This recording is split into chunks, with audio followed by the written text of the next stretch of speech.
is Google's hit with their antitrust suit over their Play Store. So dozen states have filed an antitrust suit against Google related to its Play Store policies and how much that it takes. And really, the reason for that, not so much just in how much it takes 15 to 30%, but they really want to target Google because they say, oh, it's just too big because it's become one of the gatekeepers to the Android markets, and so many people use the Google Play Store. And they're facing a litigation. They have also in 2023 they have a case being brought up against them about antitrust with it comes to their search engine, how powerful it is, and how much of a an advancement they have in the market, how much of advantage they have in terms of ad revenue because of that search engine, because of their advertising practices. But these are going to be really difficult to execute against Google, and I don't even know if there's really grounds for it here because with unlike Apple specifically, where the Play Store argument makes a little more sense because they only really have one Play Store for the entirety of all devices. Android phones have many other platforms. Google is not the only app store, and there are other ones that are open source that you can use. Even though Google might be popular and easy to use, there are other options. So I don't think Google's going to face a lot of flack for this. They'll think they'll go to court, but I don't think that these lawsuits will hold in some degrees because I think that it doesn't really apply here for Google, at least in this instance, what they're specifically looking for, because they are part of an open source kind of network of options. So it's a little harder to argue that they're cornering the market when there is no there's no way they trap you in, and then there are other players that can interact with those clients.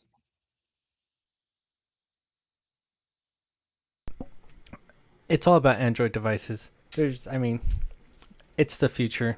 Once Oh, everybody sure. gets away from the baby, Apple and the feed me phones and the things like that, then The feed me everybody. phones. Oh yeah, it's the phone that does everything for you.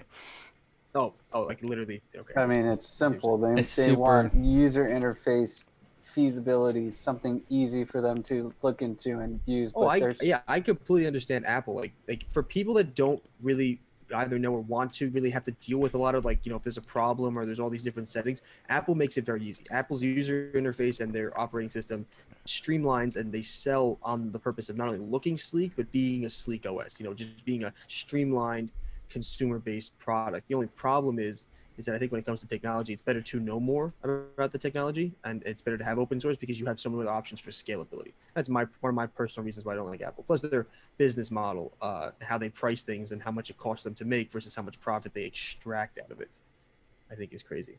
I mean, the thing is that when it comes to Android and Apple, for developers, it's much easier to put out an app for Google Play Store than it is to put out for Apple Play Store, and that's just the whole premise of it because Apple just has so many more criterion that they need to fulfill.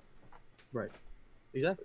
No, in that case, yeah, I do agree and that's why that's why one of the reasons why Apple says its App Store policies should be protected and aren't in violation of any kind of monopoly or competitive advantage is that they use it to provide security for their clients to make sure the apps are going to integrate well, they're going to be usable, and they're going to be secure.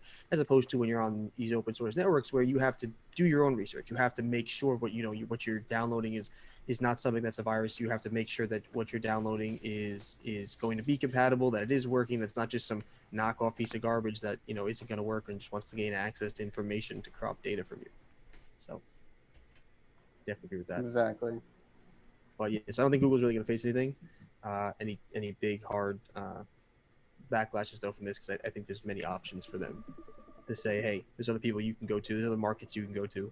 I just think it's interesting because that's the latest news that was brought up No, today. exactly. I think it's just something to occupy their time with. It's not going to go far. Yeah. Besides, Google did settle with the UK and then did agree to reverse using third-party cookies on a lot of their software across all their different browsers. So they were working on that anyway, starting it's supposed to be like 2023. They pushed it back to anyway. So they've made some changes anyway. So and I think there are some good changes that are valuable there, but I don't think this is going to really have material impact on Google.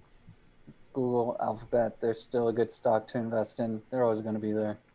Google is their search engine is amazing. Google is a staple in the internet community. So Oh, yeah. that's a good long-term bet. Hands down.